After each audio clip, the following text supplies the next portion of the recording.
안녕하세요. 열매언니입니다. 오늘은 제목에서 보셔서 아시겠지만 제가 파혼을 했던 이야기를 한번 해드릴까 해요. 제가 예전에 파혼 관련된 영상을 이제 제이가 제 경험이 아닌 것처럼 조언하는 영상을 했었는데요.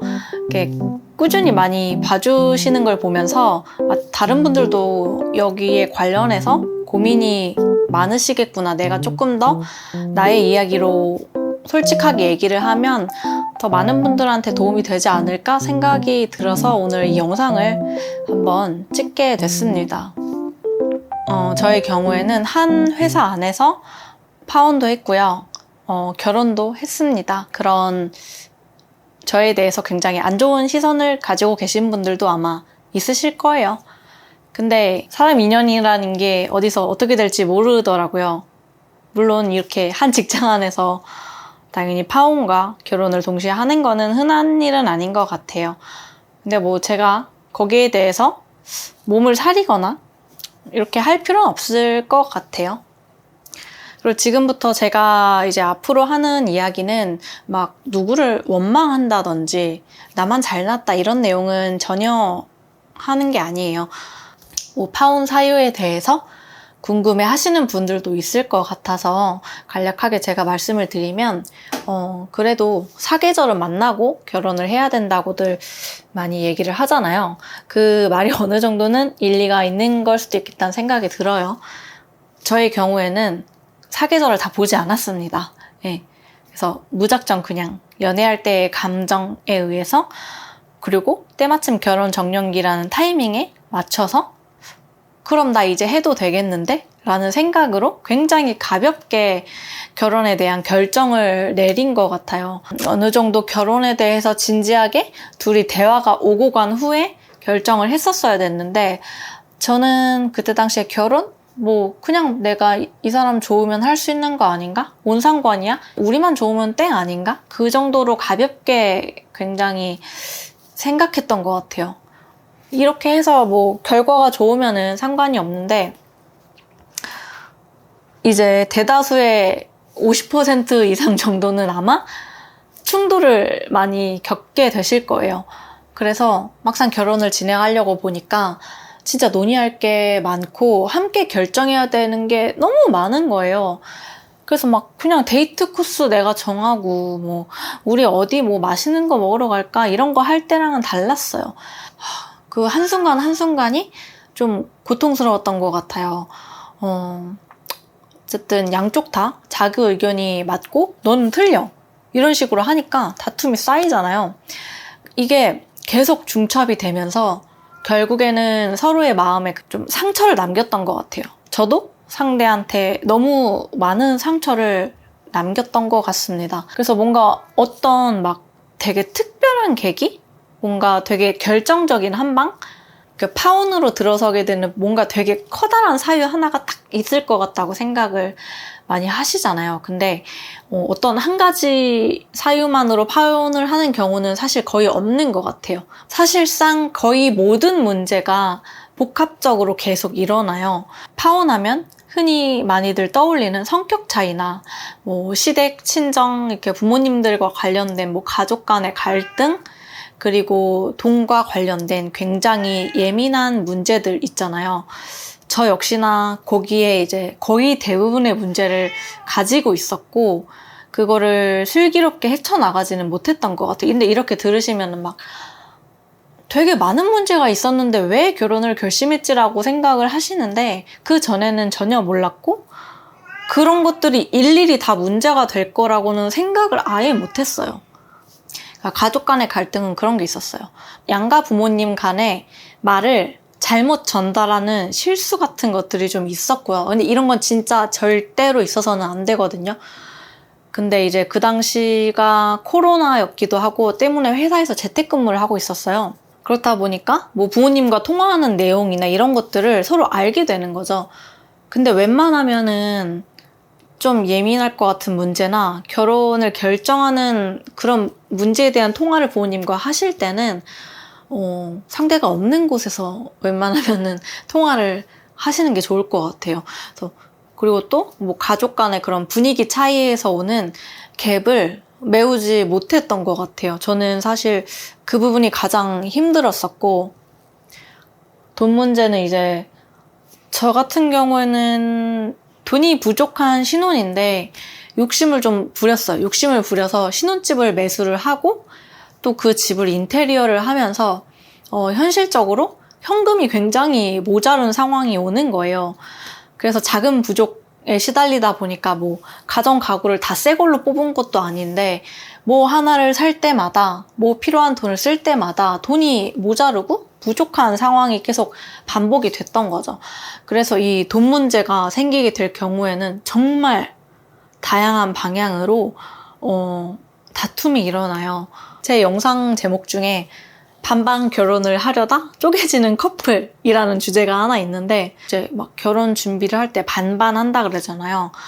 제가 다른 영상에서도 말씀을 드렸지만 반반 하지 말라고 저는 얘기하거든요. 근데 왜냐면 제가 그렇게 했어요. 제가 그렇게 하다가 파혼을 했습니다. 내가 반반을 하게 되면은 정말 서로 많이 싸웁니다. 네, 그리고 결혼식에 대한 문제도 있었는데, 당시 이제 코로나 시기였고 결혼식을 해도 하객을 초대하기 힘든 상황이었어요. 그리고 저희 경우에는 원래부터도 결혼식을 안 하는 걸 원하는 사람이었고, 그래서 결혼에 대한 결심을 하기 이전에 노웨딩에 대해서 어느 정도 합의를 하고 결혼 준비를 시작을 했는데요. 이게 중간에 한쪽에서 마음이 바뀌게 되면서 방향이 좀 틀어졌어요. 그래서 뭐 바뀐 쪽에 문제라기보다는 결혼식을 뭐 하던 안 하던 어쨌든 둘이서 얘기를 잘 해서 해결을 해나가면 되는 건데 그냥 그게 안 되는 거예요. 그리고 이제 모두가 얘기하는 성격 차이가 있는데, 성격 차이는 제가 지금 말씀드린 저의 여러 가지 사유들, 그 모든 사유를 아우르는 가장 큰 핵심이에요. 그러니까 어떤 하나의 문제가 있잖아요. 그리고 두 사람이 그 문제를 함께 논의해가는 과정이 계속해서 발생을 하는데, 여기서 문제가 이제 하나 터졌어요. 근데 저기서도 문제가 있는 거예요. 근데 여기에도 문제가 똑같이 계속 발생을 하는 거예요. 이게 왜 이렇게 되냐면, 그러니까 따로따로 각자의 문제가 하나씩 있는 거라기보다는 이 모든 문제를, 세상을 바라보는 관점 자체가 달라버리면은 어떤 문제가 당사자들 앞에 와도 전부 다 논쟁거리가 될 수밖에 없어요.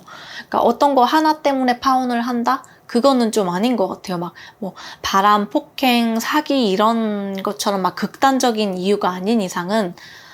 그래서 저희도 이제 뭐 그냥 성격 차이라고 어떻게 보면 깔끔하게 정리해서 얘기할 수 있겠죠.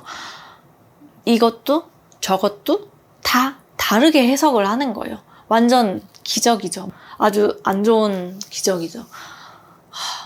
그게 해결해 나갈 수가 없더라고요. 관점이 다른 거는 진짜. 그래서 저는 무엇보다도 지금 생각하면 제 자신의 문제에 대해서 되게 반성을 많이 하고 있어요. 제가 어떤 사람인지 저 스스로 정확하게 몰랐던 거. 그러니까 사람이 자기 자신을 잘 알아야 비로소 누군가를 품을 수 있는 거더라고요. 나의 그릇이 있잖아요. 내 마음의 그릇. 그러니까 내가 누군가를 안고 갈 수 있는 그 마음의 그릇? 그 크기가 제가 생각했던 것보다 작았었어요. 제가 저 자신한테 이만큼을 기대했는데 제 마음의 그릇은 생각보다 너무 작았던 거죠. 제가 그 그릇이 작은 건 알았지만 제가 키울 수 있을 줄 알았고, 그게 착각이란 것도 이제 알게 된 것 같아요.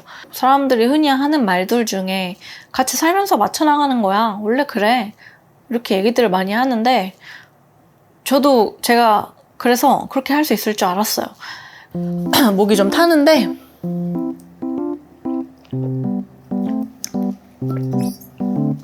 파혼이라는 이름으로 부르면 되게 거창하고 뭔가 내가 대단한 일 한 것처럼 들리는데, 다르게 생각하면은 그냥 연애하다가 헤어진 거랑 똑같거든요. 그래서 제 주변에서는 저한테 그렇게 조언을 많이 해줬던 것 같아요.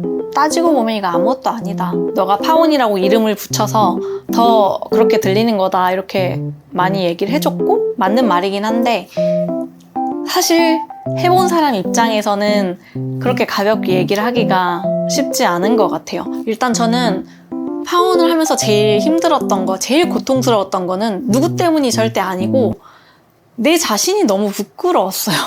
이제까지 살면서 내 자신이 이렇게 부끄럽고 나의 결정에 너무 후회스럽고 다 제가 한 거죠.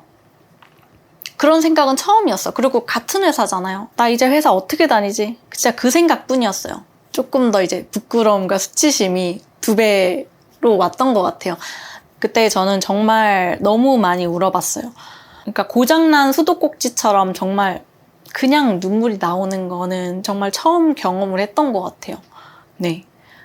뭐 참 자로 딱 자르듯이 파혼이 결정된 건 아니었거든요. 그 사이에도 이제 여러 가지 과정들을 거쳐서 다시 붙었다 떨어졌다 막 이런 고민들을 하면서 그렇게 진행이 돼요.